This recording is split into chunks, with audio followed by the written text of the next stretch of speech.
Get ready because today I'm sharing 25 amazing gift ideas that you can sew in 20 minutes or less. These are fast, fun, and totally doable sewing projects you can whip up even if you're between running errands, holiday chaos, or while the cookies are in the oven. We're talking amazing stuffed dolls, cute little gift card holders, personalized gifts that look super thoughtful but take almost no time. There is something for everyone on your list in this video, even your furry friends. So grab your fabric, turn on your sewing machine, and let's start sewing. I can't think of anyone who wouldn't need a new oven mitt for Christmas this year. This is a wonderful hostess gift and it's so fun to make. I love being able to use any fabric I want for this, and these make great hostess gifts. Start by downloading the free pattern on my website. The link is in the description below. This will print on 2 pages. You'll have to trim off one edge and tape them together. Trim along the dashed line. Use transparent tape to tape these together and then cut out your pattern piece. To get started, we're going to cut 2 layers of each an outer fabric and a lining fabric. So I'm using the butterflies for the outside and this little striped flower for the inside lining. And then you'll also want to cut out 2 layers of batting.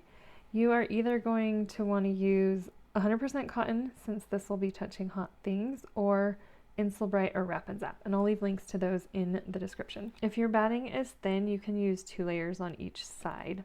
So cut your batting bigger than our pattern piece, and then I like to add quilted lines over the top of this. That'll keep all the layers together and also give it a neat quilted look. You can do any stitching pattern you want. I am doing a 2-inch grid on the diagonal. So I'm making lines with a fabric marker 2 inches apart, and then I'm going to cross them perpendicular and do lines in 2 directions. And then just top stitch over all of these lines and then repeat on the other side of your oven mitt. Now trim off the excess batting, and then we're going to start assembling the oven mitt. Now we're going to pin the gloves together, right sides together, and sew around the gloves. Before we start sewing, grab your pattern piece and place it back on your pieces. And we're going to mark that little dot. This is where our thumb stitching needs to go. I like to stick a pin down through the paper and the layers and then mark right where that pin is underneath. This will give us a dot to connect with our stitching. That will give us a nice thumb on our oven mitt. So I also like to trim off the paper where the stitching line is going to go. So the inside line is our stitching line, and our seam allowances will change in that little thumb area. Now grab your lining and place those right sides together as well. We're going to sew this the same way.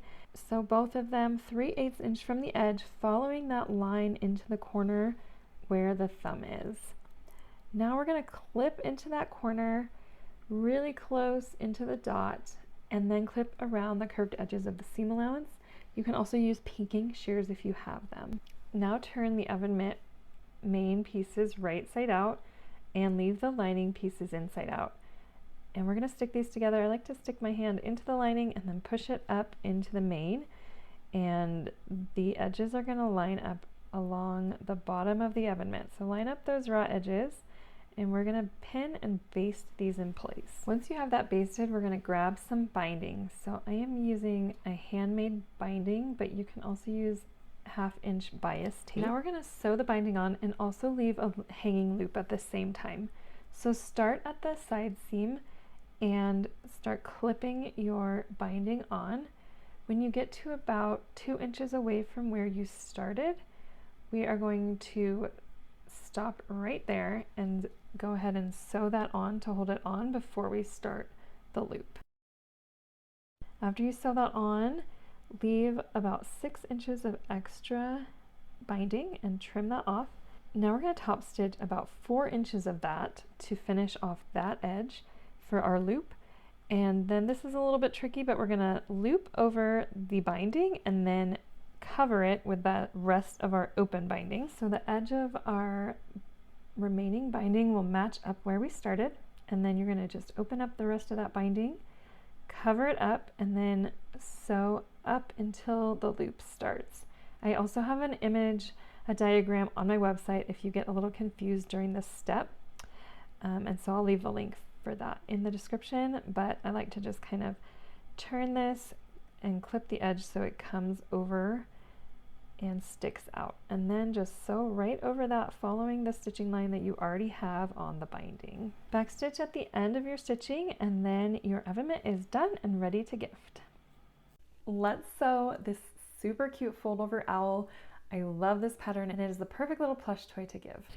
Customize your owl with rickrack for feathers and contrast fabrics. Download the pattern for this owl on my website. The link is below in the description. Then we're going to need 2 fabrics. I like to use a solid and a print, but you can use 2 prints or 2 solids if you prefer. We're going to use felt for the eyes. There are a few size templates you can play with to create your own custom eye. You can also use buttons if you prefer. Next, you'll need lightweight fusible interfacing. This is soft interfacing that will iron onto the back of our fabric, and some stuffing. We'll use 1/2-inch rickrack to make the owl look like it has little feathers. We're going to start by backing our fabrics with lightweight fusible interfacing. I like to back the fabric before cutting the pattern pieces because then you'll end up with crisper edges. Use your main pattern piece to cut 1 layer from each fabric.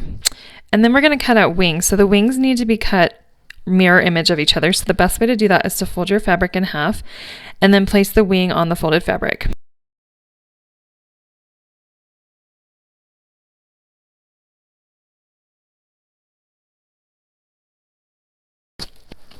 Then when you pull your pins out, you'll have 2 wings that are mirror image of each other. So repeat that with your lining fabric.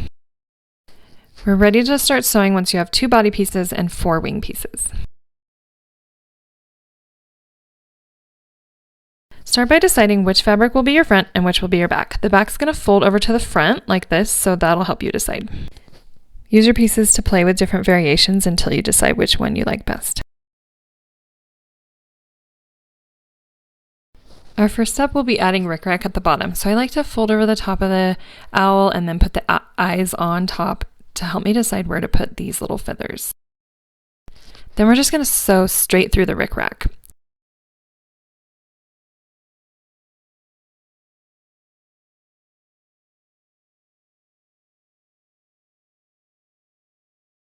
Once your rickrack is on, we're going to add the eyes. Fold over the top of your owl at the fold line to kind of get placement for these.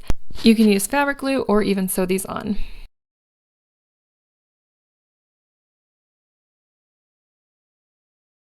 While your glue is drying, we'll assemble the wings. So we're going to take 1 solid wing and put it on the print.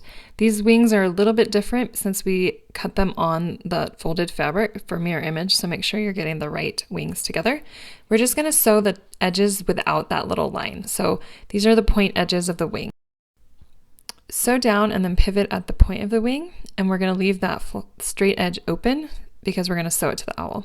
Use a 1/4 inch seam allowance with this wing, and then we're just going to trim that point so we get a nice point. You can trim the seam allowance a little bit too.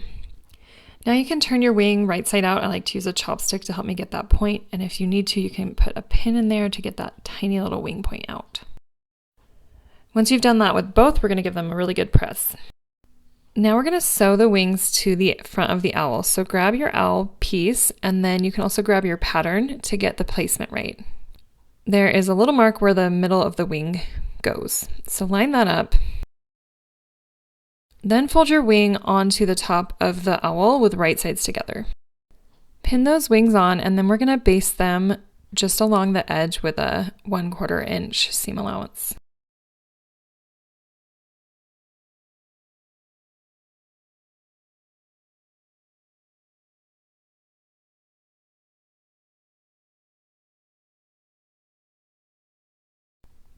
Pull that out of your machine and you can see how cute that little owl is going to look. So now leave the wings folded in. We're going to place the back of the owl on top and pin all the way around.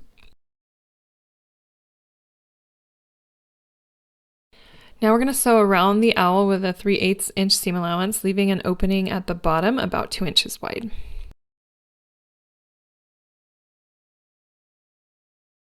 Now we're going to trim off the seam allowance a little bit, making sure to clip at the top point and then also clip into the curves at the bottom of the owl. Clipping the curve at the bottom and notching out some of that fabric will give you a good shape when we stuff it.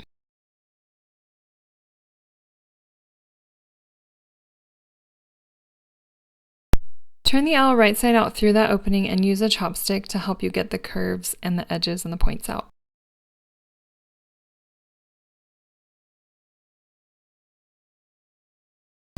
Now give your owl a good press, focusing on the seam and the points.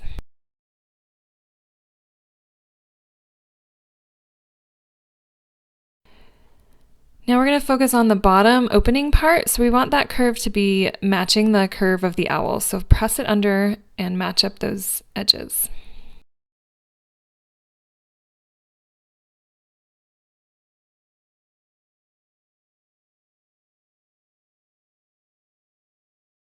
Now grab some stuffing. We're going to stuff the owl. We don't want to stuff it all the way at first. We kind of want to give it a partial stuff in the body.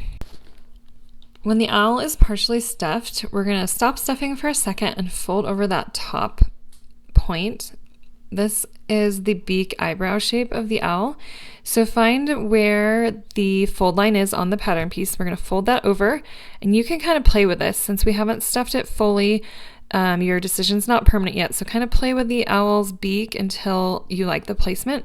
I like it to come over the eyes just a little bit like this. And then we're going to pin that down and we're going to hand sew it to keep it in place. Before we sew the beak, we're going to finish stuffing the owl. So finish stuffing until you like how much it's stuffed. Then you can just pin that bottom closed, and we'll get to that later. Grab a needle and thread, and we're going to use a slip stitch or a ladder stitch to sew on about 1 inch from the point of the beak down to the point and back up about 1 inch. This will keep the beak in place so it has that cute look we want. Once you've finished tacking that on, tie off your thread, and then we're going to finish the bottom of the owl the same way. This is probably my favorite project in this video. These cut and sew doll panels make sewing a doll so fast and fun, and this special gift will be remembered for years to come. These doll panels are available to order on spoonflower.com. You have to order 1 yard to get the whole panel, and I recommend the Petal signature cotton. So here's what the panel looks like when you get it.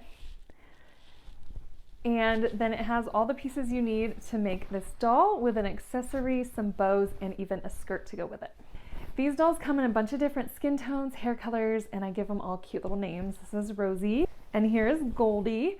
There are even boy options available and another hairstyle with a bun on the top of their heads for the girls. So you can check them out in the link in the profile. And now I'm going to show you how to sew these panels into dolls.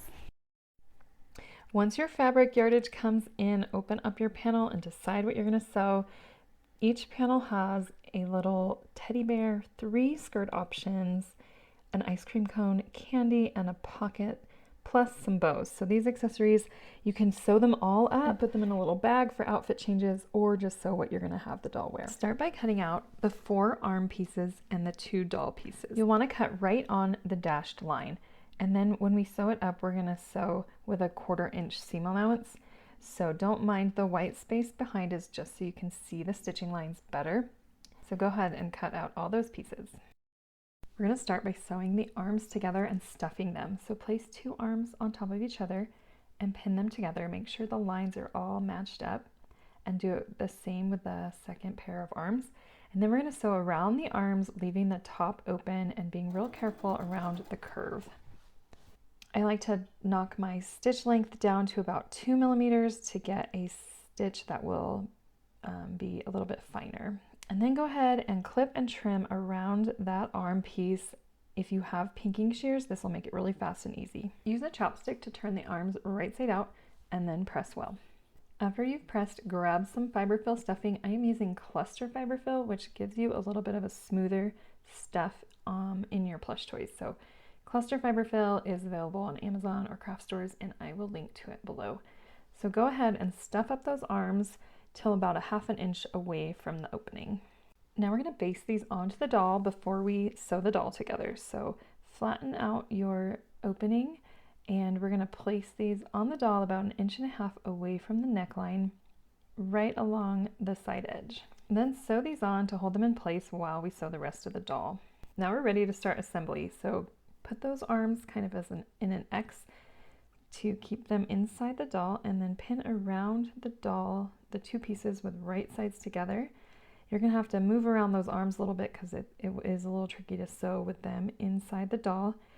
But once you have pinned about half of it, we're going to start sewing right under one of the arms. So all the way around until you get to about the hip area or somewhere in the leg, and then we'll take out the pins and rearrange them to give us some more room to play with the arms. So now that you have sewn half of the doll, you can kind of push the arms out of your way into that leg area and up into the neck, and then pin the rest of your doll together, and then we'll go ahead and stitch up until we get to about 2-ish inches from where we started.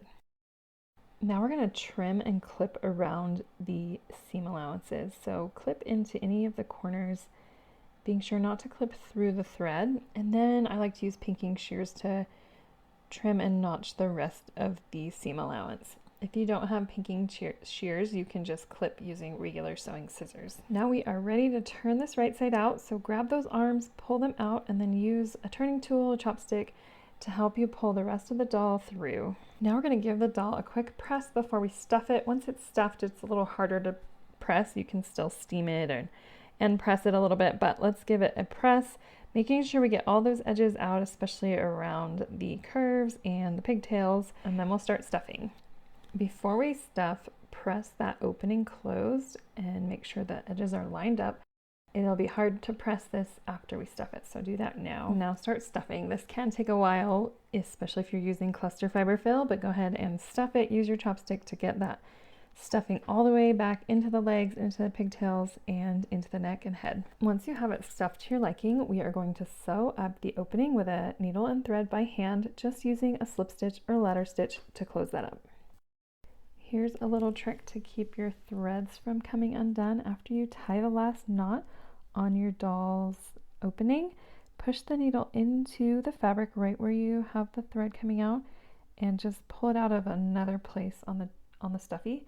Then clip those threads, and the threads will be hidden inside your plush. Now your doll is done, so let's make her some clothes. Choose a skirt piece and cut it out. There are 3 options for skirts on the panel. You can choose to do just one or sew all 3 so your child can change the doll's outfits. Give this a little press, and then we're going to fold under 1/4 inch on one side to make a hem. Fold over 1/4 inch, iron it, and then fold over another 1/4 inch. Sew over that hem to top stitch and hold it in place. And now we're going to fold over about 3/4 inch on the top to make a casing for our elastic. Now sew along that edge to create a casing. I like to use a zigzag stitch that will help protect that raw edge. Now we're going to use 3/8 inch braided elastic and a safety pin to gather up the skirt. Attach the safety pin to one end of your elastic. I'm just going to use it right off the roll and trim it later. Now thread this through your casing and push it all the way to the other side. Once you get all the way to the other side, sew the elastic down to hold it in place. Now push your fabric to gather it up along the elastic, and we're going to measure it around the doll's waist to see how long this elastic should be. So place your doll on top, and when you can get it to where it's gathered and the edges of the skirt match up, we're going to sew the elastic right there on the other side and then trim off the excess. Now match those short edges of your skirt and sew them together, and then use a zigzag stitch over the top to protect the edges. Turn that right side out and you can slip it right onto your doll. Now she can totally be done right now, or I'm going to show you how to make some bows to accessorize her hair. So cut out 2 bow pieces and place them together, right sides together, sew all the way around, leaving a little opening on one of the flat edges, and then use your pinking shears to trim the seam allowance. Turn right side out. Press and then top stitch around the bow to close that opening and give it a nice top stitching. Now you can sew this onto your doll's head with a needle and thread, or I'm going to show you how to make a little loop to make elastic so you can remove them and change them out. So just grab a loop of thread and sew it onto the back, and now you can put your little headband bows on and take them off when you change your outfit. So now Goldie is complete, and if you want to go ahead and finish the rest of the accessories, go ahead and do that. So the ice cream and the little teddy bear sew up the same way the doll does, just sew them together. There's also a candy that sews like the bows and a pocket that you can add to the skirt. Let's not leave your cat out of Christmas. This cat bandana is so easy, so quick, and adorable. These bandanas are so easy to make, and just use regular quilting cotton. Download the printable pattern on my website, and then you'll want to grab your cat's collar sized for your cat. You want the bandana to be a little smaller than the collar. To make this reversible, pick 2 fabrics. You just need a little bit, and then some fusible interfacing. The first step is to fuse the interfacing to the back of just one of the fabrics. Keep the other one without interfacing. Then we're going to place them together with the right sides together and cut out 2 layers of the bandana.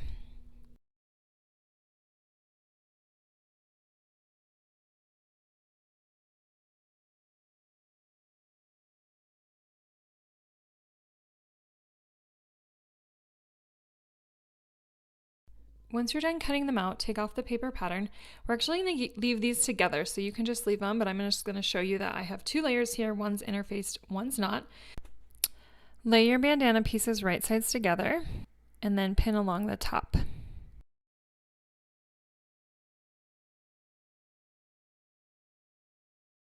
Now sew across the top with a 1/4 inch seam allowance.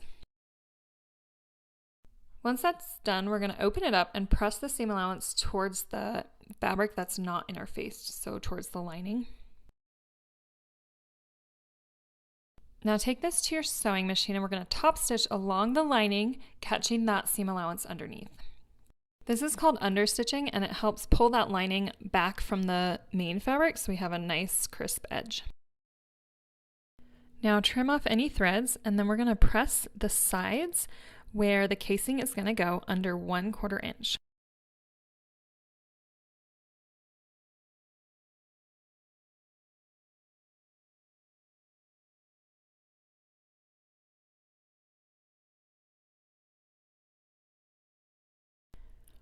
Now sew down those edges to keep them in place. I like to do this about 1/8 inch from the edge. Now fold your bandana with right sides together, matching up the bottom edge.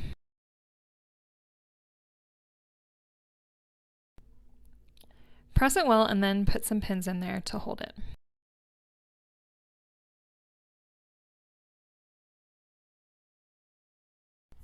Now we're going to sew from the edge of the casing all the way down to the middle of the bandana and back up to the other side of the casing. After you've sewn that, trim and clip the point of the bandana. Use a chopstick or a turning tool to turn the bandana right side out through the casing hole.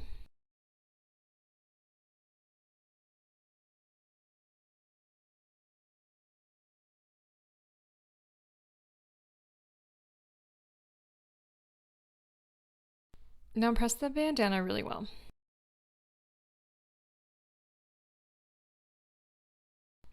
If you need to, you can use a pin to pull out the point of the bandana. Now get a ruler and a fabric marker, and we're going to draw a line from the bottom of the casing from one side to the other.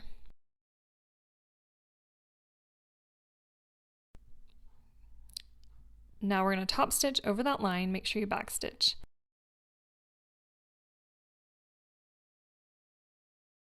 Now if you want to, you can top stitch the bottom of the bandana, but that's an optional step.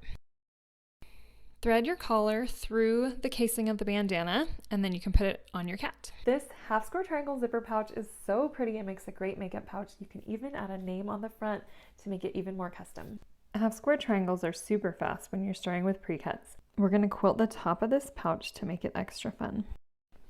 This pouch is lined, and you can finish the seam allowance with bias tape if you want. Let's collect our supplies. You're going to need 1 Churn pack. We're not going to use all of it. We need about 20 squares. I'm using this one called Marigold, and I actually, instead of picking from all the colors, I sort of went with a color palette of purples, whites, yellows, and pinks. So you'll see I have a lot of blues and oranges left, and I'll use these for another project. Basting spray, a rotary cutter, fabric marker, a zipper at least 12 inches. I like to just use a longer one. I just have this really long one on hand, but as long as it's at least 12 inches, we can cut it down. Bias tape, this will be 3/8 inch double fold if you want to finish that inside seam allowance. Lightweight fusible interfacing, quilt batting. This will give it a nice quilty look. An acrylic ruler and mat, and 1/4 yard of cotton fabric for the lining. So now that you have all your supplies, we're going to start by sewing the half square triangles. I'm going to show you a super easy method, so let's get going. We're going to use the 4 at a time method. So pick 2 charm squares and place them together with right sides together.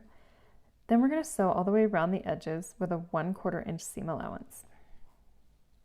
Use your fabric marker to draw lines corner to corner diagonally, and then use your rotary cutter to cut along those lines. Pull apart your sections and then open them to reveal your half square triangles. You'll have 4 for each time you do this process. Press the half square triangles open with the seam allowance pressed towards the darker fabric. Now we're going to trim these down to 3 inches square. I like to use this Cutie Cuts. This is a 3.5 inch ruler, so I'm going to use those 2 points at 3 inches and the corner point to help me.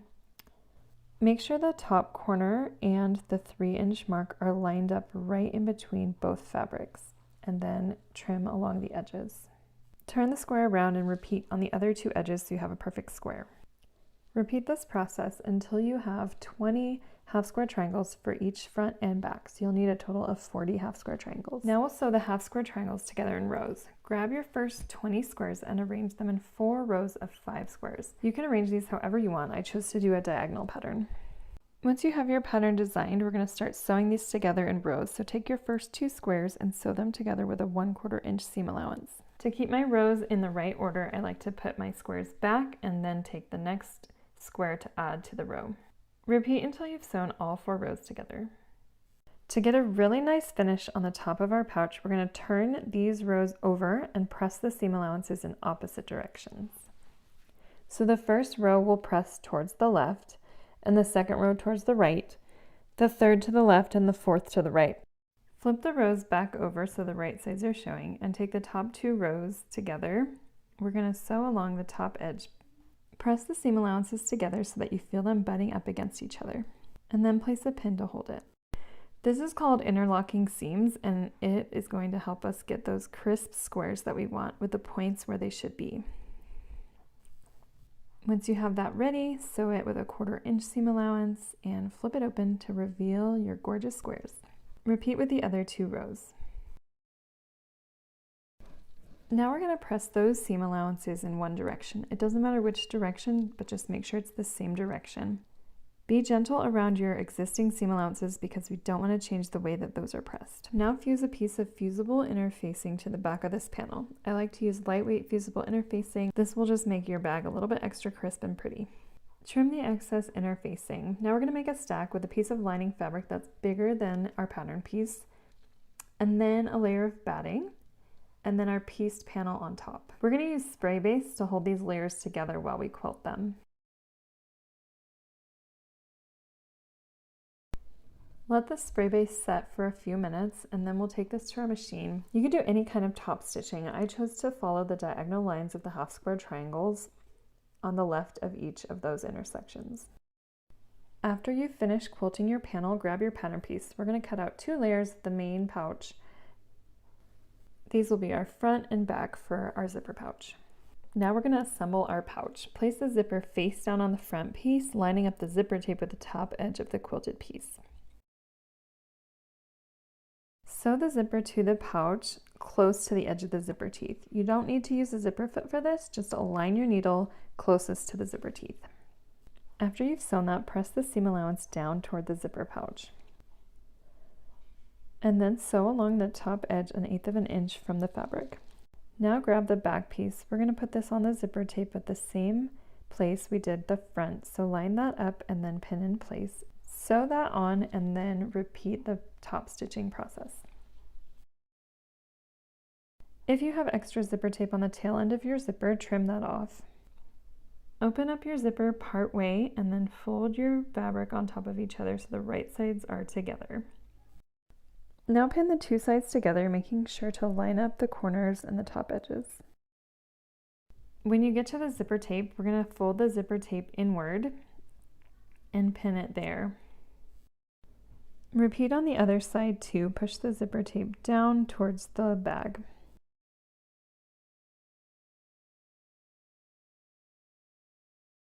Now sew around the bag with a 3/8 inch seam allowance. Trim it down to 1/4 inch and clip around the curved corners. Finishing the inside seam allowance is an optional step, but to make it look pretty, we're going to use bias tape. So the first step is to open your double fold bias tape and find the first crease near the raw edge.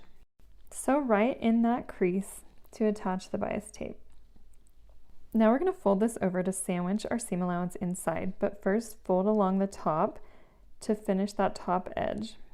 Stretch it over, and I like to use sewing clips for this step. Sewing clips will hold the bias tape in place, and they're easy to take out when you get to the presser foot. Now just top stitch on that bias tape to hold it all in place. Top edges where the zipper are can be really tricky, so use your hand wheel on your sewing machine if you need to, and don't worry too much because you won't see those corners when we turn this right side out. Now turn your pouch right side out by pushing that lining into the zipper pouch, and then give it a final press. This next project is a mini hedgehog that I made as a pincushion, but you can also use it as a little stuffed hedgehog. You can make a little family of hedgehogs. These are the cutest stocking stuffers. Start off by printing off the templates from my website. You can find the link in the description below. You'll also need to collect fabric for the face and the body. Lightweight fusible interfacing to give the hedgehog a little bit of structure. Scraps of quilt batting. Superfine steel wool. If you're shopping for this, look for the 4 zeros. And then you'll need an embroidery floss and a needle. This will be for the eye. You'll also need a fabric marker and not pictured spray-based and regular filling. We're going to start by fusing the interfacing to the back of the main fabric. Make sure the adhesive side of the interfacing is down and then press well. Now we're going to fold the fabric in half and cut out 2 layers of the hedgehog body piece. We want to cut this on folded fabric so we get 2 opposite pieces or mirror image of each other.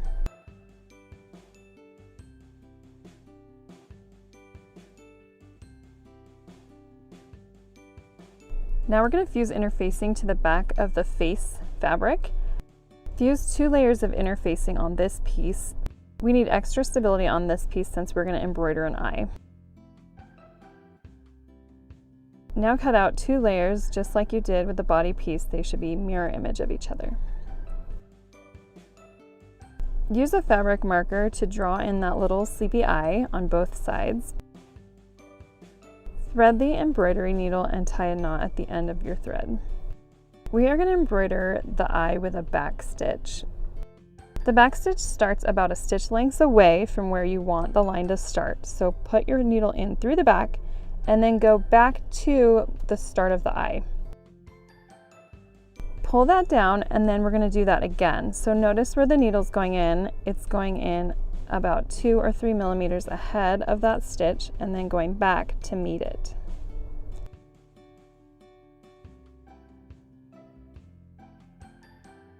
Continue embroidering that eye until you're finished and then tie it off on the back.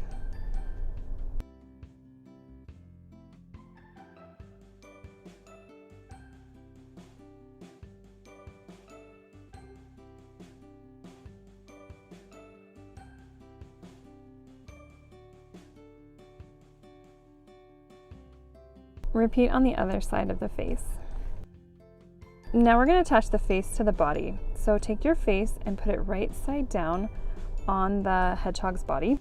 You want the hedgehog's face piece to go over the hedgehog body at the bottom just a little bit. That way when our stitching line comes in at 1/4 inch, it'll be matched up. Pin that in place and then sew with a 1/4 inch seam allowance.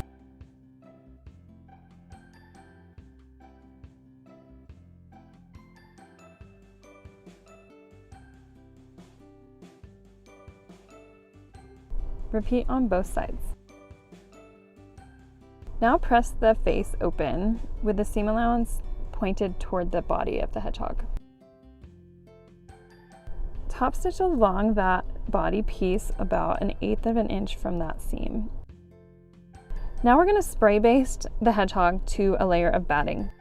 Spray it on the batting to get it tacky and then push your hedgehog down carefully.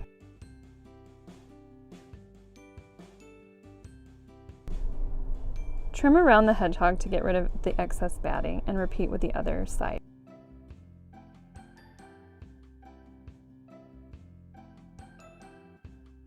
Once you have your 2 pieces ready, we're going to lay them on top of each other with right sides together and line up all those little spikes and all the curved edges.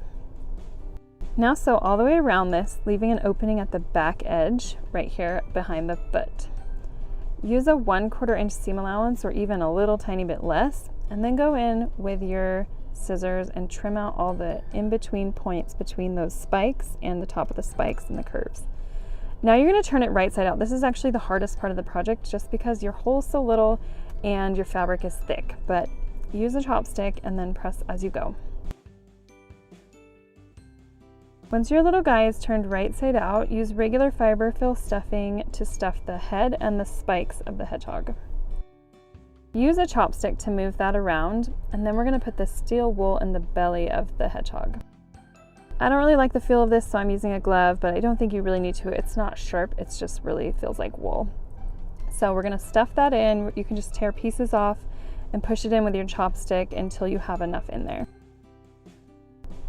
Steel wool is really dense, so it'll take a little bit more than you think to get it in there. But once you have enough, you can finish off your hedgehog with some more fiber fill, especially if your spikes aren't as stuffed as you want them. The last step is to hand sew the hedgehog closed at the opening that you left. Press those seam allowances in and pin it in place, and then use a ladder stitch to finish closing it. Once you finish that step, your hedgehog is done and ready to sharpen all your dull pins and needles. These snow globe ornaments are the perfect gift topper. You can shake them and the little resin charms move around inside. These interactive ornaments shake up like a real snow globe. Download the templates for this on my website. You can either do a PDF version and print and cut it by hand, or an SVG version to cut with a Cricut machine or similar machine. Cut 2 layers of felt, 1 vinyl circle, 1 base. You'll also need clips, ribbon, and resin charms, plus glitter. You can find snowflake glitter. I have links to all of these items in the blog post linked below. Start by stacking the 2 main pieces on top of each other, then put the vinyl circle on top. Use sewing clips to hold these together as you sew, since we don't want to puncture our vinyl. Then sew around the snow globe about 1/8 of an inch or 1/4 of an inch around the edges, leaving a space at the bottom to fill. Now we're going to stick our resin charms inside. I use about 3. You can use as many or as few as you want. Then fill it up with about 1 teaspoon of glitter. Then finish that stitching, and now you can try shaking it up. Now we're going to glue the base to the bottom of the ornament using a glue gun. I used some glittery paper material for this base. To keep this ornament from coming undone, turn it around and add a little bit of glue just on the ends of that stitching. Just since we might be shaking this a lot, that'll just help protect it. And then glue the bottom base layers together, those felt layers we didn't sew. Once you've done that, tie on your ribbon. I like to do a loop and tie it at the top, and then trim and come back with another ribbon and add a bow. And then your ornament is done. These are so addictive to make. They make great gift toppers. Tie one on top of a plate of cookies for your neighbors. These are so fun to make and to shake. This lined tote bag is so chic and would make a great teacher gift. This bag has a few features that make it more sophisticated than your basic tote. First, the bag is fully lined, so it has a nice professional finish. You also have interfacing in the bag to make it stand on its own, and it has a flat bottom. And then it also has these contrast straps, which give the bag more structure, but also a cute pop of color. We're gonna need a 1/2 yard of main fabric and 3/4 yard contrast, plus matching threads, and a medium to heavyweight interfacing. The main tote pieces measure 17 by 14. We'll need 2 from the main fabric, 2 from lining, and 2 from interfacing. There are free templates available on my website if you prefer a downloadable pattern. Cut 2 straps measuring 50 inches by 3 inches and interfacing 1.5 inches wide. Finally, you'll need a base piece measuring 13.5 by 6.75 and an interfacing piece 3 inches wide. Fuse interfacing to the back of your main pieces. To give the bag dimension, we're going to cut out 2-inch cutouts from the bottom corners of the main bag pieces. Use a ruler, fabric marker, and scissors to do this on both main pieces and both lining pieces. Now we're going to assemble the straps, so grab your strap fabric and your strap interfacing. First, fold strap pieces in half lengthwise and press. Open up the strap and fold the long edges into the middle crease and press again.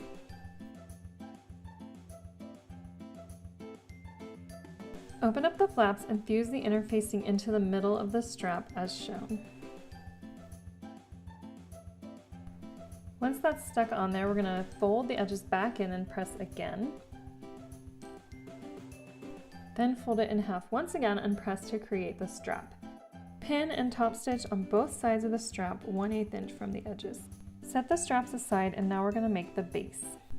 Grab your base fabric and fold it in half lengthwise, and then we're going to sew with a 3/8 inch seam allowance. Once that's done, bring it to your ironing board and we're going to press that seam allowance open. Now turn it right side out and press it well with the seam centered on the back side. Attach your interfacing to your safety pin, and we're going to use the safety pin to pull it through the tube.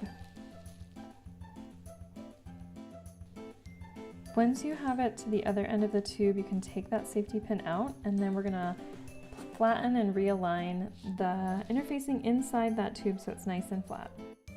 Give the base a good press and then we'll set it aside for now. Now grab your main tote pieces and we're going to sew them together right sides together only along the bottom seam. Once that's done, we're going to open that seam up and press it open. Now that the bottom of the bag is flat, we'll flip that over and attach the base piece. So this is going to be centered with the seam down, right in between those cutouts. Pin it loosely since we're going to tuck the straps in there before we sew it. To get the right placement for the straps, fold the top of the bag in half and find the center piece, and then mark 3 inches on either side. This is where the top of the straps are going to go. At the bottom, right above that base piece, we're going to measure 1.5 inches out from the corner cutout. Grab one of your straps. We're going to tuck in about 1/2 inch underneath that base on the outside of the line. Then angle the strap up to the top line, pin in place, and do the same on the other side. Now we're going to top stitch the base 1/8 inch from the edge. This will catch the straps as we sew. Leave the rest of the straps loose for now, and then we're going to repeat this on the other side of the bag.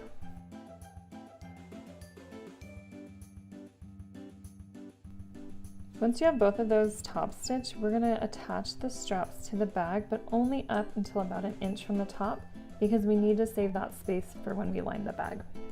So sew those straps on, just tracing this existing stitching on the straps.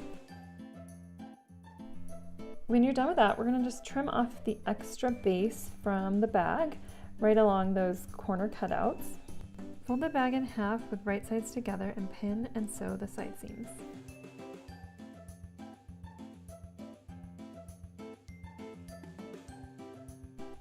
Now we're going to pinch those corners and give the bag dimensions. So we're going to sew the corner cutouts together like this. So you pinch them and then make them flat and put some pins in there.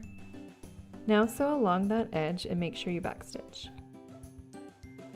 Repeat the same thing on the other side. Now you can see how the bag is taking shape. It's almost done, we just have to add the lining. Grab your lining pieces and we're going to sew them together on the side seams and the bottom seam, leaving a big space at the bottom. We'll want a gap of at least 4 or 5 inches to turn the bag right side out. Next, we're going to finish the bottom corners like we did with the main bag.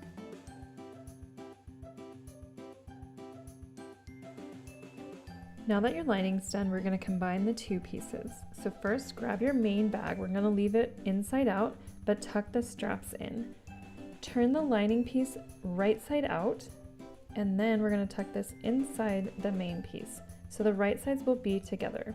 Start by lining up the side seams and then pin the rest of the tops together. Once you have enough pins in the top of your bag to hold it, go ahead and sew around the top of the bag 3/8 inch from the top edge. Sew around the entire top of the bag. We don't need to leave an opening since we have one in the lining.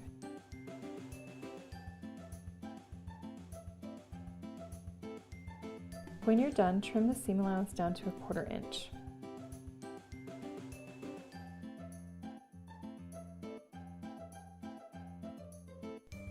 Now find the opening in your lining and turn the whole bag out through that opening. Make sure you get all the corners of the tote bag and the lining and pull those straps out so we have everything on the outside of the bag. Once you've pulled it right side out, you're going to want to press the entire bag, and then we're going to focus on the opening in the lining. To close this, I like to just press those edges together and make sure they're straight and lined up.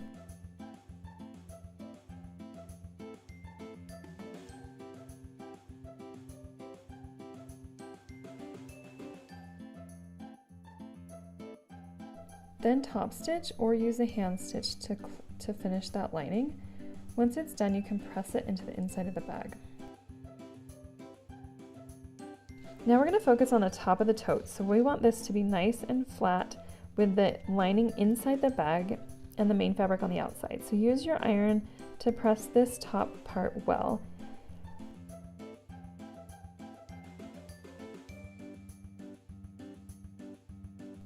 Then top stitch around the top of the bag 1/8 of an inch from the edge.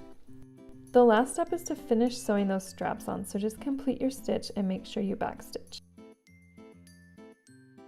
This next gift would be great for anyone, especially if you're giving new pencils or colored pencils or art supplies. Make them a bow pencil pouch to go with it. You can use any cotton fabric for this. I'm using an Anne of Green Gables print that has text from Anne of Green Gables all over it, which is so fun for back to school.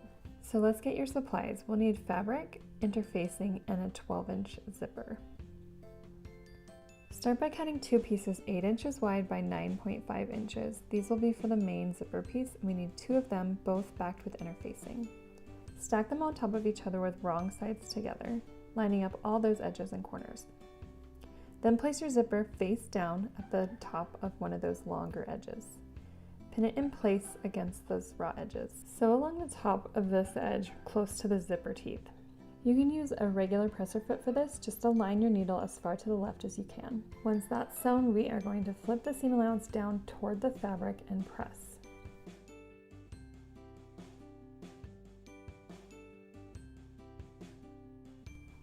Now top stitch along that fabric about 1/8 of an inch from the edge. Now we'll continue by flipping the other side over onto the other edge of the zipper teeth. This is kind of a different way of making a zipper pouch, but it'll be really fast. So you just want to make sure those edges are lined up with the fabric in the same place on the zipper. Sew along that edge the same way you did on the other side.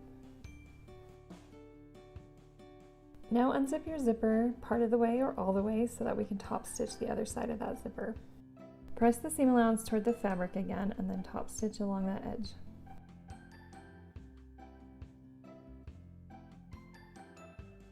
Zip the zipper back together and then turn it inside out.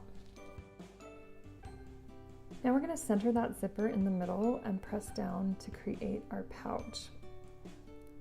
Use your iron to press and help you get this lined up correctly. At the top of the pouch, we need to leave the zipper open so that we can turn this right side out, but we want that zipper tape to be lined up and centered. Stick a few pins in those corners to hold the fabric in place while you sew. And then I like to just trim off that zipper tape before I sew so it's not in the way. We're not going to need this extra zipper tape on the top and the bottom. Now sew across the top and the bottom of the zipper pouch 3/8 inch from the raw edges. When that is done, we're just going to trim off those corners and turn this right side out. Use a chopstick or turning tool to help you get those corners turned out.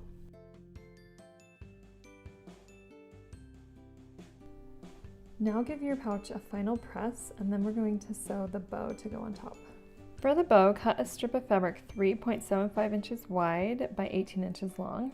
First, we're going to press this in half, and then we're going to sew across the long edge with a 1/4 inch seam allowance. After you've done that, I'm going to show you a trick to turn this tube using a really thick smoothie straw. These are called boba straws, and a chopstick. So put your straw into the tube and then leave some fabric at the top and push that fabric down with your chopstick. Push that down as far as you can and then pull the fabric off of the end of the straw.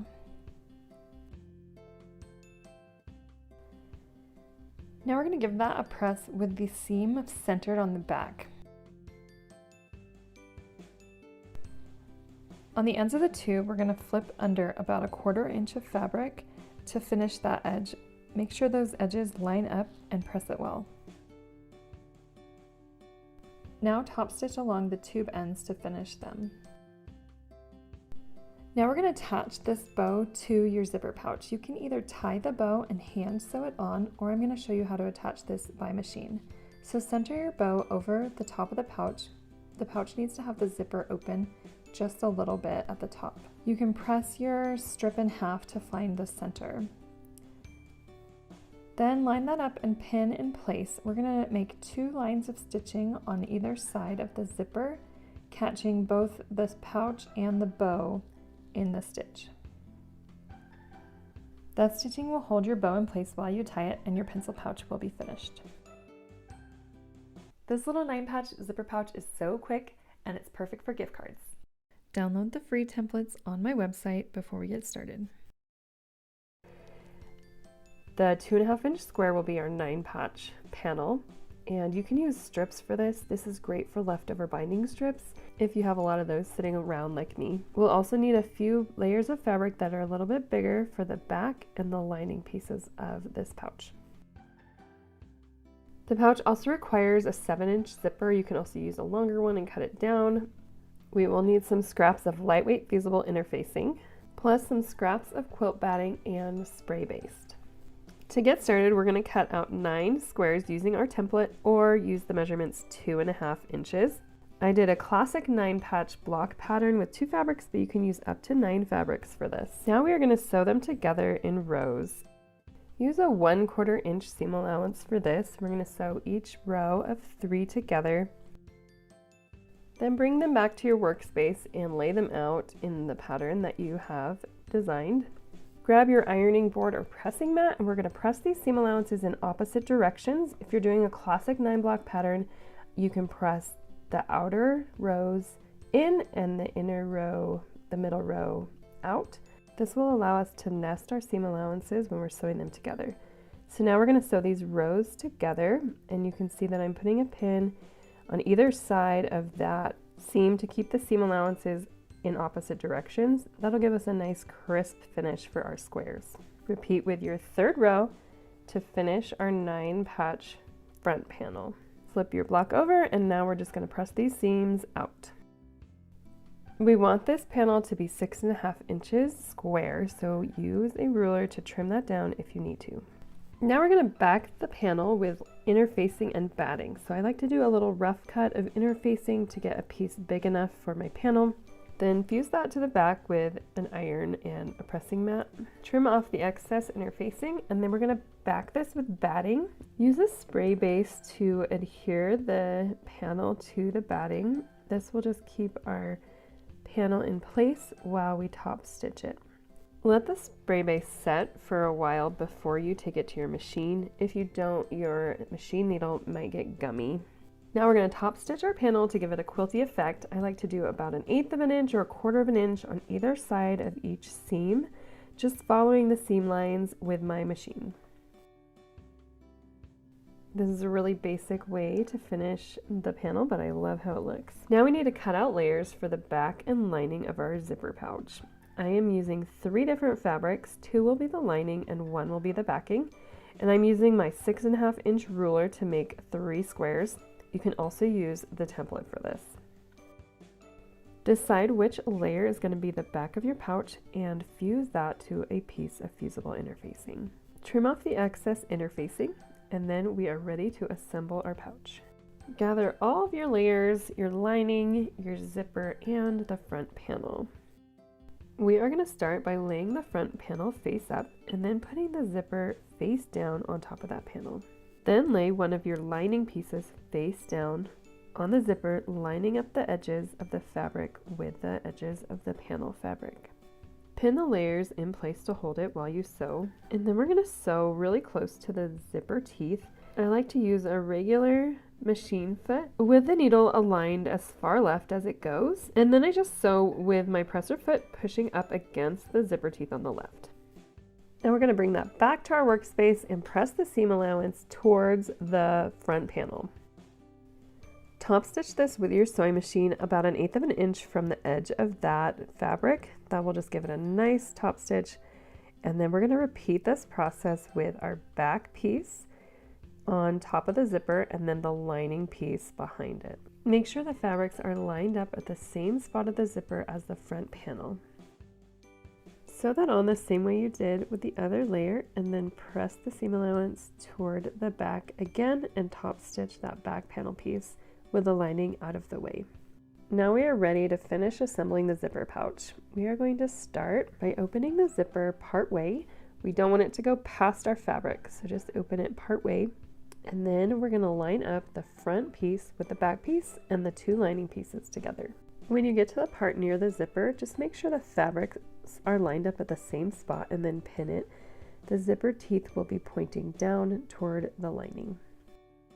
Once you have that all pinned up, we're going to sew around the fabrics with a 1/4 inch seam allowance, leaving a big space at the bottom in the lining. Now we're going to trim off the excess zipper and then clip the corners and trim the seam allowance just a little bit. I like to taper it off at the corners, especially on the front and back. The lining doesn't matter quite as much, but the front and back needs to look nice with sharp points. Now we're going to use that opening we left in the lining to turn this right side out.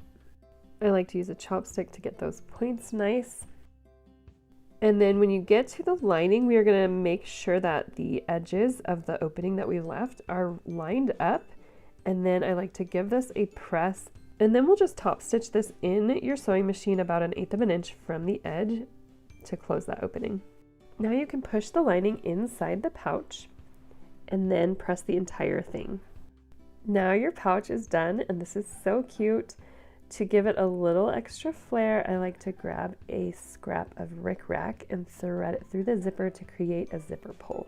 Cut the rickrack at an angle to give you a sharp point to pull through that little zipper, and then tie it off to create a pull.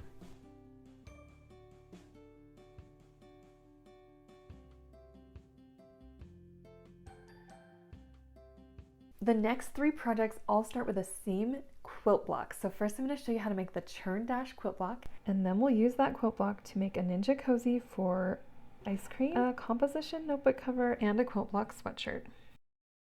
Let's get started with the Churn Dash block. Print out this handy cheat sheet from the link in the description below. This has 4 sizes of Churn Dash block measurements. We're going to do the 6-inch block for this first project. So this chart shows us exactly how big to cut each piece of fabric. Start with a middle square measuring 2.5 inches by 2.5 inches. And then for the 2 other fabrics, we're going to need a square 4.25 by 4.25 inches. And then also strips 11 inches by 1.5 inches. First, grab your 2 squares. These are going to be the half square triangles in our project. And we're going to do a 4 at a time method. So these 2 larger squares will make us all 4 half square triangles that we need. So pin these together and then sew around the edges all the way around 1/4 inch from the edges. So go ahead and sew these edges pivoting at each corner, and we're sewing all around the entire square. We're not leaving an opening. We're going to end up cutting this open, so we don't need an opening to turn it. Once you have that done, take it to your cutting mat. We're going to cut the square diagonally twice from corner to corner. So these are diagonal cuts, and if you can keep that square flat on your mat, that'll help you. And then when you open these up, you'll have 4 different pieces, and they will open up to be half square triangles. Open them up, and we are going to press the seam allowance toward the darker fabric. So place the lighter fabric on the board and then press across to get your seam allowance where the darker fabric is. Now we have 4 half square triangles, but we're just going to trim them up a little bit. So we want them to be the same size as the middle block, or the finished unit size will be what we use to measure. So this will be a 2.5 inch square. So each unit in our Churn Dash block is 2.5 inches for the 6-inch finished block. So I'm just going to use my cutie cuts to trim it down. You can also just trace the 2.5 inch middle square if you want. You definitely don't want to skip this step because we want our block to be nice and squared up. Once you have your half square triangles, we are going to set those aside with the middle block, and then we just have to do the rail fence block. Now the last element of this block is the rail fence block, which are these striped blocks just with 2 colors. So we need 4 of these, and the 2 strips will make all 4. So we're going to sew these together with the right sides together using a 1/4 inch seam allowance. After you've done that, we're going to press this open. Again, press towards the darker fabric if you have a darker fabric. Now we're going to cut the strip down into 4 squares measuring 2.5 by 2.5 inches for the 6-inch block that we're doing. So cut the strip down into segments 2.5 inches wide, and you might also need to trim the top and bottom if it is a little longer than 2.5 inches. So this strip is designed to be a little bit too long, so you should be fine getting 4 blocks out of this. And once they are all trimmed up, we'll move on to the next step. Now we're going to lay all of our blocks out in the churn dash pattern, and then we're going to sew these together in strips. We're going to sew the top 3 into a strip, and then the middle 3, and then the bottom row together. Now we're going to flip all 3 rows over and press the seam allowances. So we're going to press the top and bottom row seam allowances that we just sewed into the center, and then for the middle row, press those 2 seam allowances out. And by doing this, we'll be able to interlock our seams and get better points. So now we're going to sew these 3 rows together, right sides together, and when you pick those up, your seam allowances should be able to butt up against each other, and that way you'll get that sharp point at the square. I like to use a few pins to do that too. And once you have got all 3 of those in, your churn dash block is done, and we're ready to use it in a project. The Ninja Creamy Holder has 2 versions, one with quilt blocks and a plain one. Download the printable pattern on my website. There's a link below. The pattern will print on 2 pages, and it has pieces both for the pieced version of this cozy and also for the plain version. So the top and bottom and sides are for the piece version. If you're using the plain version, you'll just use the lining to create the exterior of the holder. I'm going to start by showing you how to do the pieced version, and if you're doing a plain version, you can just skip ahead to where we start assembling the cozy. So you're going to need 3 3-inch quilt blocks, which are actually 3.5 inches before we trim. Then you'll need 2 top and bottom pieces, and then 4 middle side pieces. We're going to start by sewing the quilt blocks together with these spacers in between and on the sides. You're going to want to make sure your quilt blocks are squared up before you sew these together. Use a 1/4 inch seam allowance to sew them together, and then press well. Now we're going to sew the top and bottom pieces to the top and bottom of this panel. Press up and repeat on the bottom. This panel will be too big, and that's on purpose. Piecing can sometimes be tricky, so use your lining pattern piece to trim this down to the right size. Now your panel is done, and we're ready to assemble our cozy. So at this point, you're going to have your front panel and a lining piece from the same pattern piece, and then also a layer of batting. We are also going to need a base piece cut from batting, one from main and one from the lining. You want to interface the main base and the main panel. I accidentally interfaced the bottom of this base too, but that's okay. And then you're going to need 2 handle pieces. The handle is optional, and then interface one of those pieces. So we're going to start by sewing the handle pieces together, place them together, right sides together, and sew the sides 1/4 inch on each side, leaving the top and bottom open. And then we're going to turn this right side out. Press the handle well, and then sew 1/8 inch on either side of the handle to give it a nice top stitch. Now we're going to use spray base to attach our main pieces to the batting pieces. The spray base will hold these layers together while we sew. When you're done spraying, let these dry a little bit so that the basting isn't tacky. Now if you want, you can add some quilting lines on your panel, especially if you're doing the plain panel. I like to do stripes or another quilting design. This is just top stitching. For this quilted one, I am going to just do lines around the quilt blocks to give it a little extra pop. Now we're going to do some stay stitching around both base pieces and along the bottom of the main pieces and the lining. This stay stitching is a regular length stitch about 3/8 inch from the edges. This will help us ease the rounded base into the main piece of the cozy. Stay stitching helps the fabric not stretch, and this is super important when you're sewing something like a cylinder like we're doing. Okay, now we're going to start assembling. So first we're going to take our main piece and our lining piece and match the short edges, and then sew with a 3/8 inch seam allowance. On the lining piece, leave an opening 1 to 2 inches long in the side. That way we can turn the cylinder with this opening instead of leaving an opening later. After you've sewn those, turn the exterior fabric right side out and open that seam allowance and press it down. Now we're going to pin and sew the handle right on top of that seam, centered over the seam. So we're going to pin on the top and the bottom and then stitch it on to hold it. You can use a base stitch for this since we'll sew it again later. Now we're going to sew the cylinder together, the base to the main. So the first step is to fold your cylinder base in half and mark the 2 points. We want to mark all 4 quadrants of this, so then fold it in half and match those 2 points and mark the other 2 quadrants. This will help us pin the 2 pieces together evenly. So we're going to do that again using the seam that we have and then the other side of the cylinder, and then match those 2 points and draw 2 more marks. So repeat this with the main pieces and the lining pieces. Now turn the main cylinder inside out and we're going to start pinning the base to it right sides together. Use lots of pins and match up those quadrants that you marked first, and then stretch the rest of the fabric to match. If you want to, you can start clipping into that cylinder piece just a little bit. You don't want to clip past about 1/4 inch, but this can help your cylinder piece lay flat against the base as you pin. So just keep pinning, and then we're going to sew these together. Now we're going to maneuver this into our sewing machine. The easiest way for me is to put the base on the bottom and then carefully sew around the cylinder until you get back to where you started.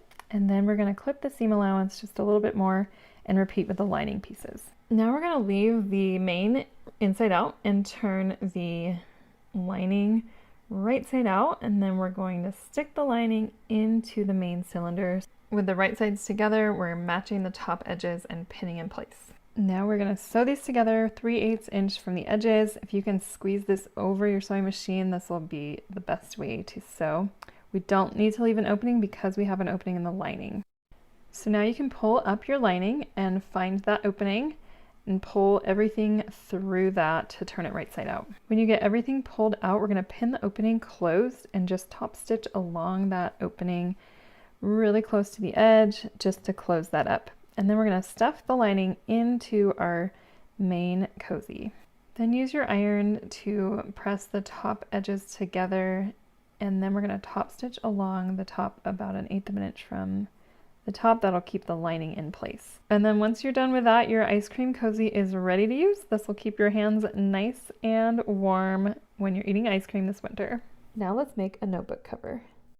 Now go ahead and download this free pattern for the notebook cover. It's available in the link in the description below. Trim along the dash edges and tape these together, and then you can cut out your pattern pieces. First, we're going to cut out 2 top bottom pieces and 2 side pieces. You can use the same fabrics for these or different. These are going to be the piecing that goes around the turn dash block for the front cover. Now we're going to cut out 1 lining, which is the entire piece of this fabric. This will go behind our notebook inside the cover right here. And then we're also going to need 1 main piece, which will go on the back cover. So to cut out the main piece, we're going to do that first. We're going to use this dashed line. So the main piece is smaller than the lining. So this is how we're going to cut 1 using that dashed line. Once you're done with that, you can set this aside for now, and then we're going to cut out a lining piece and 2 flat pieces on the fold. To cut 2 out on the fold at the same time, we can fold our fabric straight from the bolt. This has 2 layers, and then I folded it on top of itself so that I can create a fold on the side here. And once you have those 2 flat pieces, we can set them aside and we'll start assembling our notebook cover. And then I used this bright green for my lining. So we're going to set all those aside and start working on the front pieced panel. So grab your churn dash block and then grab all the little side pieces. We're going to start by sewing the 2 side pieces to the side of the churn dash block. And then after we sew those on, we'll sew the top and bottom to finish that front panel. After sewing the side pieces on, press those out. Now attach the top and bottom to finish this panel. and then press those out and press the whole panel pretty well. Now we're going to interface the front panel and also the back main piece that'll go on the back of the notebook cover. So I like to just stick my whole panel on top of the interfacing. After you interface, you'll also want to square up the front panel. Sometimes when you're piecing, it'll be a little bit off. So square that up and then interface the back main piece. Now we're ready to sew these together. So we're going to sew the main back piece just right on that front panel. Use a 3/8 inch seam allowance, and then we're going to press the seam allowance toward the back of the notebook. Now top stitch that seam allowance 1/8 inch from the seam to give it a nice finish. Now we're going to grab the flap pieces and interface both of them, and then fold them in half and press, and then top stitch about 1/8 of an inch or 1/4 of an inch from that fold. Repeat for both flaps. Now we're going to assemble the notebook cover. So we're almost done. Grab your front of the notebook cover and put it face up, and then put the flaps on the sides lined up with the corners. Now we're going to baste these in place 1/4 of an inch from the edges just to hold them. Now with those in place, we can stick our lining right on top of that and make a whole sandwich. We're going to line up the corners, pin them, and then sew this together with a 3/8 inch seam allowance. We're going to leave a little opening in the middle of the notebook cover to turn. And then once you're done sewing, we're going to trim the corners and turn it right side out. Now we're going to press really well and make sure where the opening is, you have pressed the seam allowance so that it matches up with the rest of the notebook cover. And then we're going to top stitch. You can either top stitch around the entire thing or just at the top there to cover that opening. This notebook cover fits very snugly, so if you do top stitch the entire thing, make sure you're not going too far over so that it fits. Now you're all done, and you can slip your composition book into your cover, and it is ready to go. You can make this sweatshirt with any kind of quilt block. For this project, we're going to start with a 9-inch churn dash block. Each unit is 3.5 inches in this block. So follow the instructions to create your 9-inch block, which will be about 9.5 inches before we sew it into the project. So we'll need a sweatshirt, your quilt block, a light fabric to line the quilt block, and interfacing. Start by backing your quilt block with fusible interfacing. After you've done that, we're going to trim and square up our quilt block so it's a nice square. Now we need a piece of lining fabric to match the size of our quilt block. So you can either cut it 9.5 inches or use your quilt block as a pattern piece to cut this lining fabric. Now pin the lining to the quilt block with right sides together, and then we're going to sew 1/4 inch from the edges. We're going to sew all the way around this, not leaving an opening. Now we're going to trim the corners and taper the edges just a little bit so that we get a nice point on our quilt block. Now to turn this right side out, we're going to do something that's going to feel a little crazy, but don't worry. So pull up your lining and make a little slit into it. We need about 2 or 3 inches to turn this.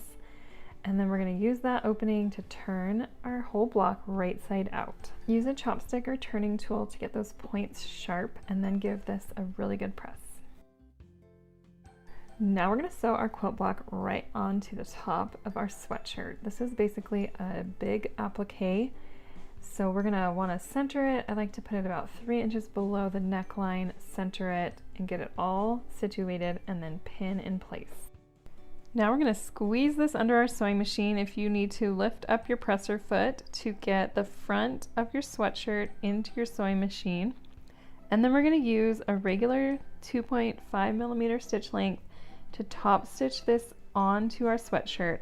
We want this stitching to be about 1/8 of an inch from the edge. Clip your threads and then give the applique a final press. This applique method is super pretty and leaves a nice edge that won't fray.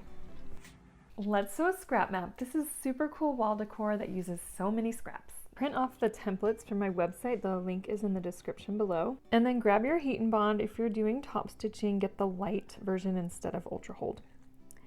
So now we're going to go ahead and cut out the templates with a rough cut around each of the states. The first step is to cut a piece of heat and bond for each state. We want to cut it with the glue side up since that is going to stick to our fabric. So there's a paper side and a glue side. You need a piece of fabric and a piece of heat and bond that will fit each state. So grab your template and you can cut these 2 layers out together. You'll want to use fabric scissors for the fabric and then paper scissors for the heat and bond. And then use your iron to fuse the heat and bond adhesive to the fabric. Once it cools, peel off the paper backing and you'll see the shiny adhesive on there.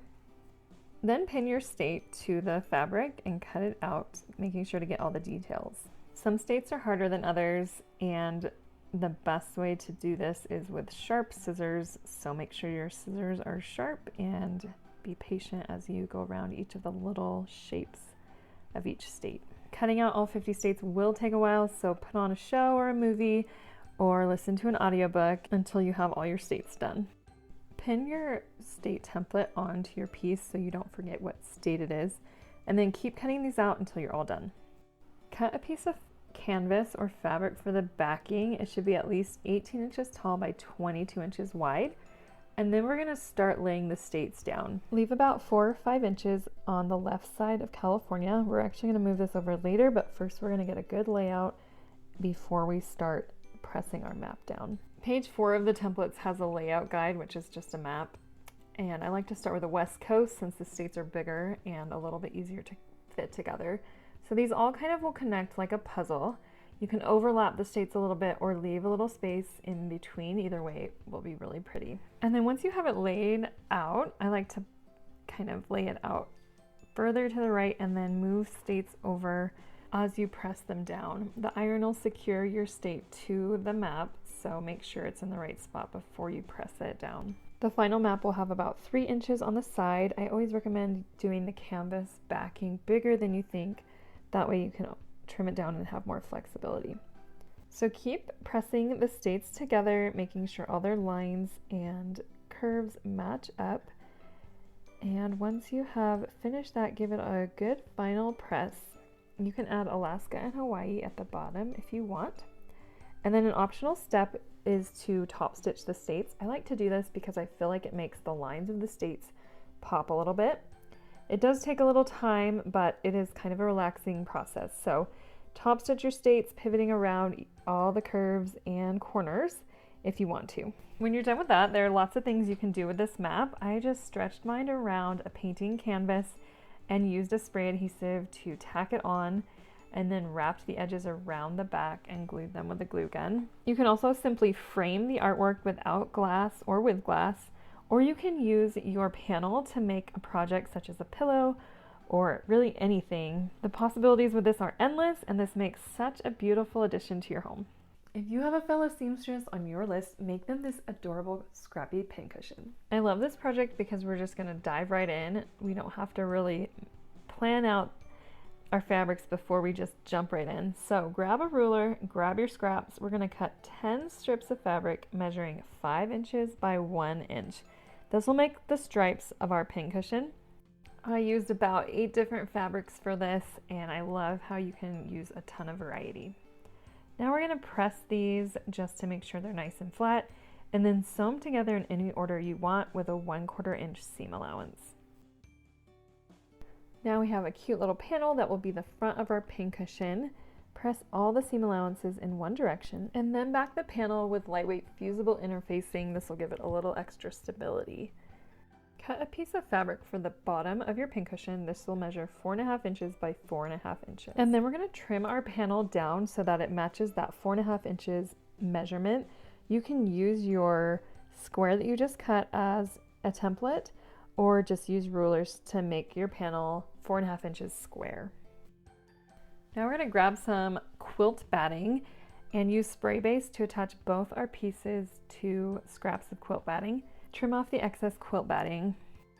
Before we sew these together, we're going to sew a line of stay stitching 1/4 inch from the edge of each of your squares, about 2 inches long. This is going to help us turn our fabric opening later and get a nice clean edge. So now we're going to sew these together with right sides together, lining up those stitching lines. Pin the layers together and then sew around with a 1/4 inch seam allowance, leaving the opening where you sewed the stay stitching. So you want to leave about a 2-inch opening right where that stay stitching is. Clip the corners of the seam allowance and then turn right side out. Make sure you get the corners pushed out pretty well and then give this a nice press. When you're pressing, you're going to use that stitching that you put in there to fold the edges over and match it up. One of my stitching lines fell out, but it still has kind of a crease where it was, so that'll help you get a straight edge on the side. Now stuff fiber fill stuffing into your opening and stuff the pincushion as much as you want. When it is as stuffed as you want it to be, use a needle and thread to close that opening with an invisible stitch or a ladder stitch. Tie that off when you're done, and now we're going to sew a button onto the front of the pincushion. This is an optional step, but it gives it kind of an upholstered look. So pick a button that looks great with your fabric. I'm going to use this black one, and then sew the button onto the front of your pincushion. I'm using a thicker embroidery thread for this, and I also doubled it up so that it will be a strong thread. So we're going to sew the button to the front of the pincushion, but making sure the thread goes all the way to the back. And then on the back of that pincushion, we're going to just make an X with the thread so that it looks really nice. When you bring the thread back to the front, pull it really tight and it'll make a little dimple in the back, which is really cute. And to tie it off, we're going to tie it behind the button. That way it will be safe. The thread ends won't be sticking out and we won't see them. And then just trim that off and your pincushion is all ready to go. Here's a quick stocking stuffer. This uses fabric scraps and beads to make custom bracelets. These are so easy and fun to make and wear. For this project, you're going to need a large yarn needle. Sometimes these are embroidery needles. They're kind of blunt on the end and have a really wide eye. Search through your scraps for strips that you can use for this project. And we're going to tear the strips in 1/2 inch wide strips. So you're going to want to just straighten up your fabric first by tearing some of that off. And then once you have a clean, straight edge, you can tear more strips. These don't have to be as long as I made them, but I made them extra long so that I can trim them down later. And then you're going to just tie a knot on the end to hold the beads. I like to make this a double knot so that my beads definitely won't fall through. Since we have a yarn needle and fabric that we need to get through the beads, they need to have bigger holes than beads you might use for elastic. So make sure you're using beads that have kind of a pony bead size hole. There are letters that have larger holes and also a lot of different shapes. I included a bunch in the description of this video, but you can also find them at most craft stores or even Walmart. So for these bracelets, you can just start beading on your letters and shapes. You can also add knots in between, add different colors and patterns. There's so many possibilities with this, and they're super easy and fun. Since the needle is not sharp, these are a good craft for kids. These bracelets tie onto a wrist with a bow forming out of the fabric, which makes it super cute and fun to wear. If you have scraps and want to make something special and custom, make a name pillow. This is so much fun and can be customized in so many different ways. Print off the name you want to use. I like to outline this and make the letters as big as I can. Since my name was short, I used a 550 size font. If you have a longer name, you might want to print it on 2 pages, and you can even adjust the size and shape of your pillow. Just pick a different pillow form. Grab your scrap bin. We're going to use a bunch of different size scraps for this project. We're also going to need some yardage. This will be the backing of the pillow. And then Heat and Bond Sewable Light. This is a sewable adhesive that won't gum up your needle. We're going to start by cutting a piece of fabric for the letters to be sewn to. So if you have 1 sheet of paper with your name on it, you can use that as the pattern piece for this panel. If you're using 2 or more pages, you can tape them together and then cut a piece of fabric as big as the paper. Now cut out your letters using paper scissors to create individual templates for your fabric. First, we're going to cut out a piece of Heat and Bond for each letter. So make sure you have a piece big enough for the letter you're using, and then fuse that to the back of a scrap of fabric. Once that's cooled, you can peel off the Heat and Bond backing. If you want, you can trim off the excess fabric right now, or just make sure your letter is on the fabric that has the Heat and Bond on the back when you cut it out. I like to just trim off that extra and then go ahead and pin the letter to the top of the fabric. Now we're going to cut the letters out. You can use plain scissors or use pinking shears. I got these cute scalloped edge pinking shears. So when you cut with pinking shears, make sure the point of the scallop is at the line of the letter. That will help define the letter, but also leave you with a cute scalloped edge. Cut out all of your letters, and then we're going to arrange them on our panel. Line up and center your letters on your panel, and then press them down to hold them in place. Now we're going to use the sewing machine to top stitch around the letters. If you have done scalloped edges, we're going to go right about where the line was on the pattern piece. So right below the scallop where the points hit is where we're going to do the top stitching. That will give us that letter definition that we want and also keep our fabric in place. If you didn't do scallops, just do the lines about 1/8 of an inch from the edges of your fabric. After all of your letters are attached, we are going to start improv sewing around the panel to make it big enough for our pillow form. This is really fun because there's no pattern. We're just going to sew on panels and strips and continue squaring it up and adding more fabric until it's big enough for our pillow form. So you can use pieces of fabric put together to create strips. I found this is a piece of trimmed off quilt block that I had in my scrap drawer. You can use quilt blocks, you can use any pieces that you can find to create almost a log cabin sort of pattern around this panel. Just make sure after each addition you press it well and then square it up so that you're working with straight lines. Continue adding piece strips or full strips around your panel until the measurements are approximately 1 inch larger than your pillow form. In both the width and the height. So I'm using an 18-inch square pillow form, so I want my panel to be about 19 inches by 19 inches. I made my panel larger than needed and then trimmed it down. Make sure to center the name panel when you trim it up. Once you have your front panel ready, spray baste a layer of batting behind it, and then repeat the same process with a layer of lining fabric. You can trim off the excess batting before you do that if you want. We just want the lining to be on the back side of this so that when you take your pillow form in and out of the cover, it will be nice and smooth. We're going to do a simple envelope backing. So for a 20-inch pillow form, cut 2 pieces that are 24 inches by 19 inches. And then we're going to fold them in half so they measure about 12 by 19 inches. Sew along that top fold to hold in place. Repeat with both pieces.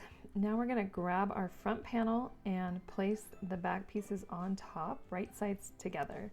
These are going to overlap in the center, and then we're just going to pin this on and sew all the way around the pillow with a 1/2 inch seam allowance. The opening in the middle will be how we turn it, so you don't need to leave an opening. Once you've sewn it, just trim the corners a little bit at the seam allowances and then turn right side out. After turning, you can give your pillow a final press and then it is ready to be stuffed with a pillow form. So cute. This makes a wonderful gift for the holidays, and I know I'll be making a few more because now all my kids want them. If you're making a gift basket this season, you need to make this fabric gift basket to hold it all. Start by printing the template off from my website. The link is in the description below. And then we're going to need a charm square pack for this. I'm using this Christmassy one. And then grab about 1/2 yard of fabric for the lining. We're going to need either fusible fleece or quilt batting with base spray, and then a quilt binding for the top of our basket. I'm using 1-inch double fold quilt binding for this.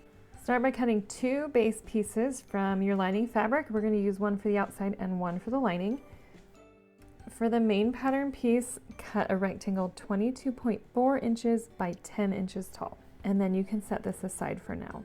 Now we're going to grab our charm squares and make a patchwork panel for the outside of this basket. We are going to use 18 charm squares for this panel in 3 rows of 6. So grab your first 6 squares that you want to use, and we're going to sew those together with a 1/4 inch seam allowance.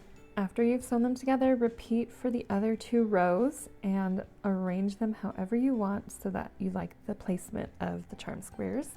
Now flip these over and we are going to press the seam allowances in opposite directions. So the bottom and top rows will go to the left, and the middle row we're going to press the seam allowances to the right.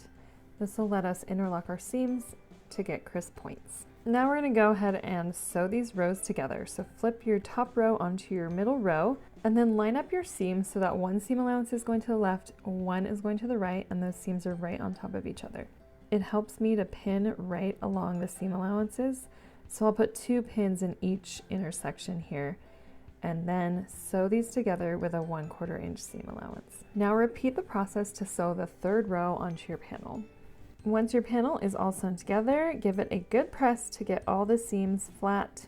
And now we're going to trim down the panel. It is too big right now, so grab the lining pattern piece that you already cut and we are going to trim it to match our lining size. By using your lining piece as your pattern piece, you can adjust the placement so you get as much or as little of the charm square patterns as you want. I just kind of centered it so that I get 3 rows with different charm square patterns and prints.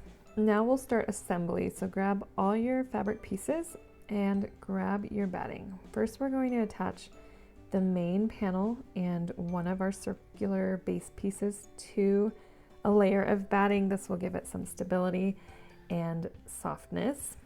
So just spray on your spray base, push those down, and then we're going to trim around them. Before we start assembly, we're going to sew some stay stitching along the top of both basket main pieces and around both base pieces. The stitching will help us get the 2 pieces together nicely when we sew our cylinder to our base. We'll start with the lining. Fold the edges of the main piece over so they match up, and then sew along this short edge with the right sides together. And then repeat with your main panel. We're going to sew this with a 3/8 inch seam allowance. When you have that done, you'll have 2 round shaped cylinders. This will be the main piece of our basket. So our next step is to attach the base to this. And this can be a little tricky, but that stay stitching is going to help. And another thing that will help is marking our 1/4 points. To do this, grab a fabric marker and then fold your cylinder with the seam on one side and mark the other point, which will give you a 1/2 mark. And then match those 2 points up and mark the corners, and those will be 1/4 points.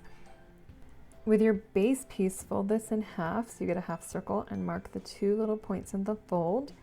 And then flip it, match those points up, and mark those folded edges. Again, the fold points.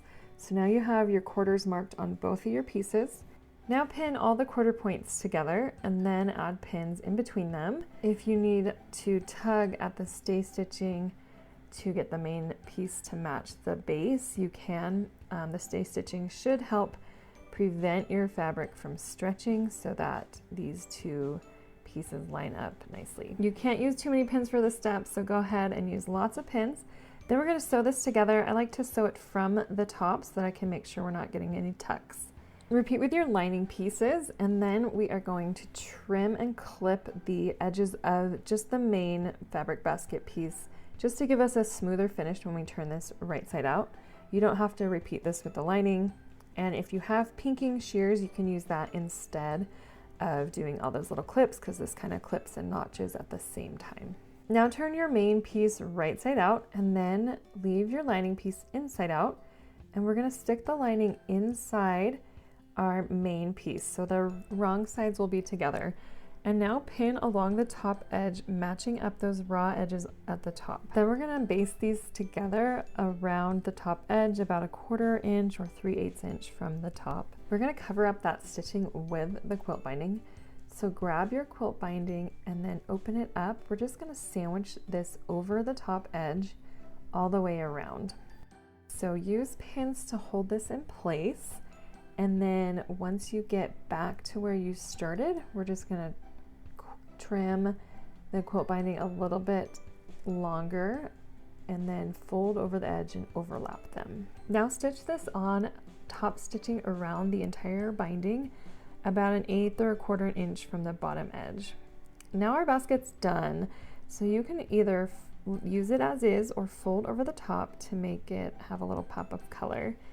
and we're ready to fill it up. You can really put anything in this. I just added some filling at the bottom, socks, some Christmas stuff, some skincare, and a loofah to make a fun little burr basket for the holiday season. This is such a fun gift for anyone on your list, including teachers, coworkers, or friends.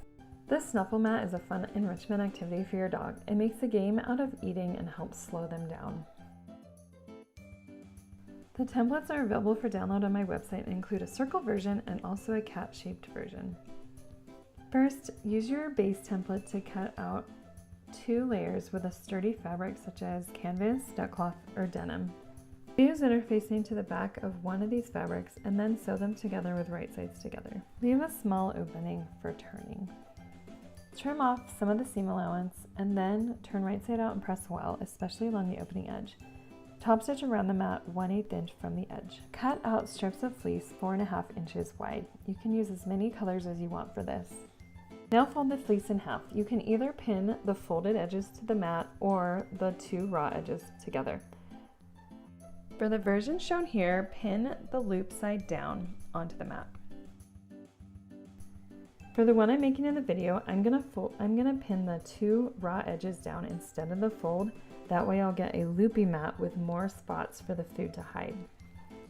Sew it around the outside edge of the circle until you meet back where you started. We're gonna make a spiral-like pattern all the way to the middle. After you've sewn one strip, pick a different color and keep going, starting right where you finished your first strip. Keep going until you get to the middle of the mat. Then clip the fleece every inch or so to fan out the layers. Clip most of the way down to the bottom of the mat, leaving about 1/4 inch unclipped at the bottom of each loop. Now sprinkle treats or kibble in the mat and let your dog go to town. Make your dog a new dog collar with this free pattern. It comes in a bunch of sizes. This dog collar is adjustable and you can use any fabric and hardware to make it extra fancy. Use the pattern piece available on my website or the measurements listed below to cut out a collar for your size dog. There are 6 sizes available from extra extra small to extra large for any type of dog. Start by folding your fabric in half and pressing to create a crease in the center. Then fold the raw edges into the middle. Press to hold and then fold in half one more time to create the strip for your dog collar. Press well and then top stitch along both sides of the length of fabric 1/8 of an inch from the edges using a straight stitch.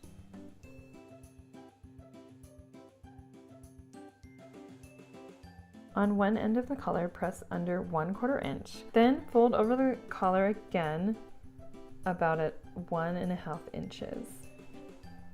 Slip the hardware and D-ring onto the collar. Check your clasp placement by wrapping the collar around how it's going to finish, just to make sure you have everything in the correct spot. Now sew these layers together with a rectangle back stitch for a stronger hold. Slide the strap adjuster onto the other side of the collar with the collar fabric over the slide's crossbar. Clip the other half of the buckle together and slip the collar into the other side. You'll come over the top of the buckle and into the middle of the collar. Now slide the end of the collar back through the slide adjuster as shown. Press under 1/4 inch on the edge and then clip the folded edge about 1 inch past the buckle and sew. It's easy to get mixed up when sewing this collar, so make sure before you sew that everything is in the right place.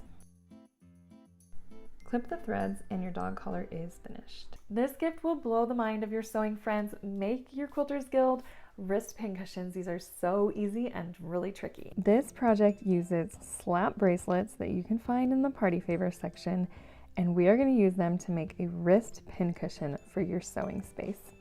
These slap bracelets are so fun. I love slap bracelets. I always have. And so I'm excited to have an excuse to use them in my sewing room. I also picked up some fat quarters from the fabric section, and there are a few materials you'll also need to go with this, including this printable pattern that you can get on my website, stuffing, and interfacing. I used a medium weight interfacing that I already had on hand, but there is interfacing at the Dollar Tree if you need. We will also need a glue gun. We're going to start out by ironing out your fabric just to get all those creases out, and then grabbing a piece of interfacing large enough to go underneath your pattern pieces. So we're going to cut 2 main pattern pieces and 1 loop. So I am using a scrap and making sure it's big enough. Then I'm going to fuse the interfacing to the back of the fabric. Once I'm done with that, I'm just going to trim away extra fabric and interfacing to get it out of the way, making sure I have enough to cover all my pattern pieces again. After I've trimmed, I like to press around the fabric again to make sure the edges of the interfacing are sticking to the fabric. Now we're going to cut out our pattern pieces. We want 2 main pieces, so I'm going to cut these on a piece of folded fabric, not on the fold, but that way I get 2 layers out of my pattern. The pattern pieces make this super easy, but if you prefer to use measurements, this piece is 5 inches by 2.5 inches. Next, we're going to cut out 1 piece with the loop pattern piece. This piece is 4 inches by 2.5 inches. Now we are ready to start assembling. First, lay the main pieces together, right sides together. We're going to sew around with a 1/4 inch seam allowance, leaving about 1 inch open on one of the long sides. Clip the corners and then trim down the seam allowance to about 1/8 of an inch. And then we're going to turn right side out using a chopstick to help you get those points. When you are turning the corners, to avoid a rounded corner and get that point out, I like to use a pin to help me pull that seam out so I get more of a crisp point. Give this a nice press, and then we are going to assemble the loop that goes around to attach the wrist pincushion to the bracelet. Start by folding under 1/4 inch on your long side of your loop piece. Now we're going to fold this over again with the other side overlapping. We want the loop to be about 1 inch wide, so just overlap those as shown and press. Then sew right over that to hold it in place. Plug in your glue gun, and we are going to glue the loop around our bracelet. Mine is a little bit long, so I just trimmed it off. Then we're just going to glue to the back side of the bracelet and flip it over. We want the seam of these 2 ends of the loop to be on the top of the slap bracelet, so the pattern side. The glue will hold the fabric really well, especially if you press to make sure the glue gets into the fibers of the fabric. So be generous and then hold that down until it dries a little bit, pressing the glue into the fabric. Now we're going to add glue on top of those layers and put the wrist pincushion on it before we stuff it. So we're just going to center that and keep the length of the pincushion parallel with the slap bracelet.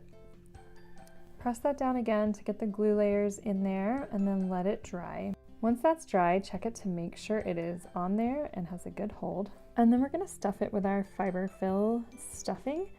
I like to make my pincushions have a pretty good amount of stuffing inside, so just stuff it until you like the way it looks. And then we're going to grab a needle and thread and do a ladder stitch to close up that opening. Once you're done, tie it off and your slap bracelet is ready to use.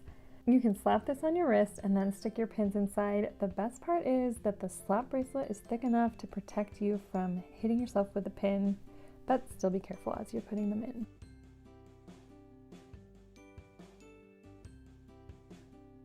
Customize a little towel with applique. I'm going to show you how it's so fast. You can print off this applique towel template. This is a cute heart.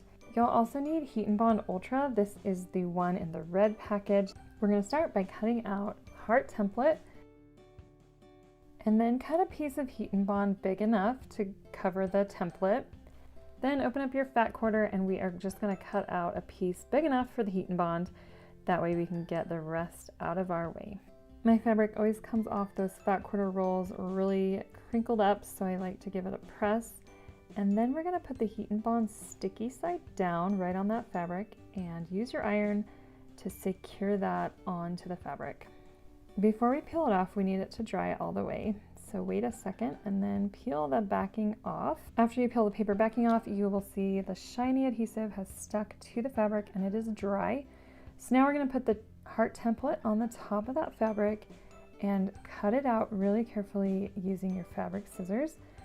Make sure that when you are cutting, you are putting the scissors right in your last cut so that you get a smooth edge, and then carefully curve around the top curves of the heart.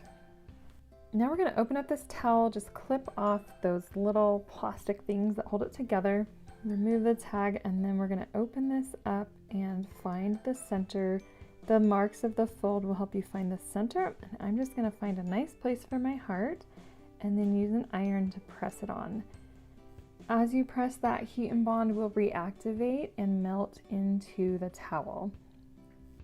Then we're going to sew around the applique 1/8 inch from those raw edges. I like to use a smaller straight stitch, so about 2 millimeters or 2.2 millimeters, somewhere in there. Make sure you pivot at the points and go slowly around the top curves of the heart so you get a nice stitch. Once you're done, clip those threads and your applique towel is ready to use.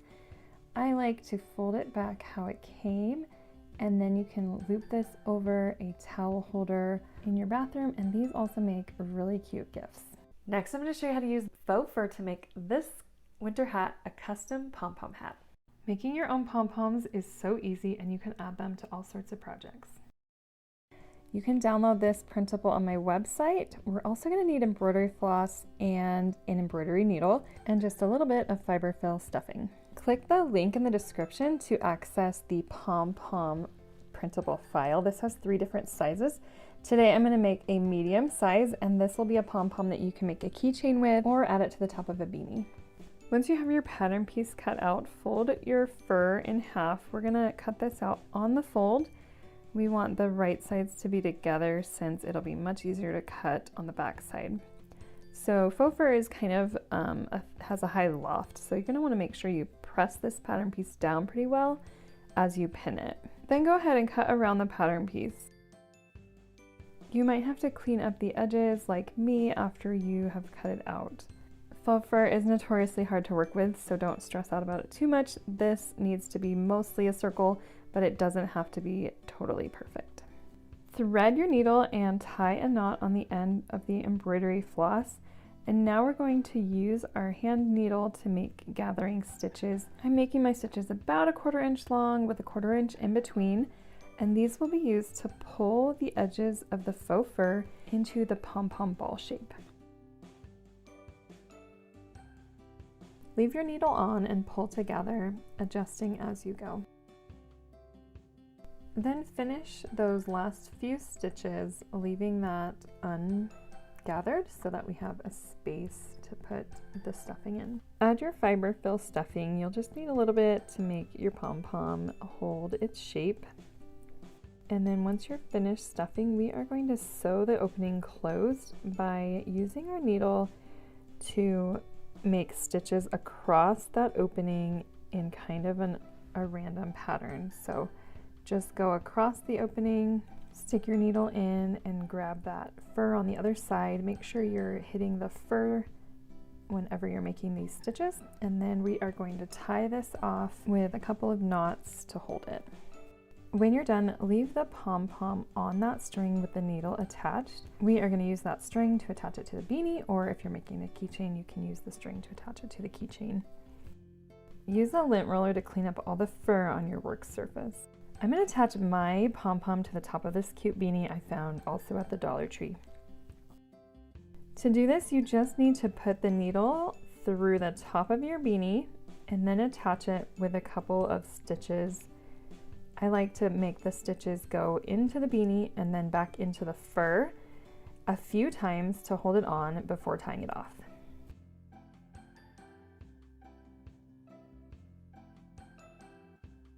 And now you have an adorable beanie with a custom pom-pom on top. I thought this tag was super cute from the dollar store, so I'm going to put this back on and it is ready to give as a gift. These hand warmers have rice inside. They are reusable and you can stick them at the bottom of your stockings. These are made with flannel, and these are 100% cotton flannel fabric pieces, which is great because we need it to be 100% cotton so that we can reheat these warmers in the microwave. Click the link in my description to download the template. Grab a bag of rice. This is going to be our filling. Just make sure it's not minute rice. Iron your flannel, and we're going to cut 2 layers using the main pattern piece. Lay the 2 pieces together, right sides together, and we're going to sew around the whole thing, leaving an inch opening using a 1/4 inch seam allowance. Then go ahead and clip the corners and trim the seam allowance down. Turn the hand warmer right side out. I like to use a chopstick to help me do this. Then give your hand warmer a good press, keeping the edges of that opening turned under to match with the side edges. Now we are going to fill this up with our rice. Rice is a great way to make a reusable hand warmer. You can put it in the microwave or the dryer to heat them up. Make sure you are very careful and have only used 100% cotton materials if you are going to put it in the microwave, and use at your own risk. I found this funnel in the kitchen section of the Dollar Tree, and I have had it in my sewing room as a craft funnel. So if you need a craft funnel, you can pick one up. This comes in a set of 3, also at the Dollar Tree. Now we're going to put about 1/4 cup of rice into our hand warmer. I recommend measuring out a little bit less than 1/4 cup. I put a little bit too much in my hand warmer and it was hard to sew around the edges. So be sure not to overstuff it. Once you have enough rice in there, pin it down, and you can either sew just that one open edge or sew all the way around. You may have to shift the rice around a little to finish these edges. Just make sure you're not sewing over the grains of rice. And then once you have done that, your hand warmer is done. One piece of flannel will make quite a few of these. I love to have a stack on hand when the weather gets cold. Here's a no-sew project if you want to use a pretty fabric. I'll show you how to make these fabric and wood coasters. So I found these wood planks that are 4.5 inches square, and I knew they would make some great coasters. So all you need for this project is Mod Podge, some fabric, brushes, and the planks, and these are all available on the craft aisle at the Dollar Tree. I also like to use some wax paper to keep my surface clean so these don't stick while we're making them. The first step will be to open your fabric and iron it out so that it's nice and smooth. I am using this cute flamingo fabric. I've had this for a while and I just wanted to make sure I was using it on a project where you could really see the flamingos, and this is a great one. Once your fabric is flat, we are going to cut around our square using that as a template. We just need about 3/4 inches extra fabric around the square. So I didn't measure, I just used that as kind of my guide. We are going to be pretty generous with the Mod Podge, so I'm just dipping right out of the container. First, make a thick layer on your coaster, and then put it on the back side of your fabric and press down. Then cut the corners, leaving about 1/8 of an inch of fabric at the point of each corner. Now grab your Mod Podge again, and we are going to put Mod Podge on the sides, and then flip up the fabric and secure it on the back of the coaster.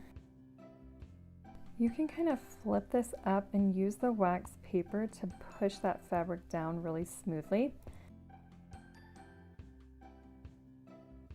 And then once you have your edges nice and your corners are looking good, we're going to cover the whole thing with another layer of Mod Podge. Just be generous with this. Mod Podge dries really hard, so it's going to give our coaster a nice hard and brittle feel. And it's a really neat effect with the fabric because it won't be soft, but it will really showcase the fabric well and makes a great coaster. I like to make a set of 4 or 6 of these. The planks come in a package of 6, so you can make a little set as a gift or for your home. Let these dry for a couple of hours, and then once they are dry and hard, your coasters will be ready to use. Thanks for sewing with me today. For more gift ideas, click the video above.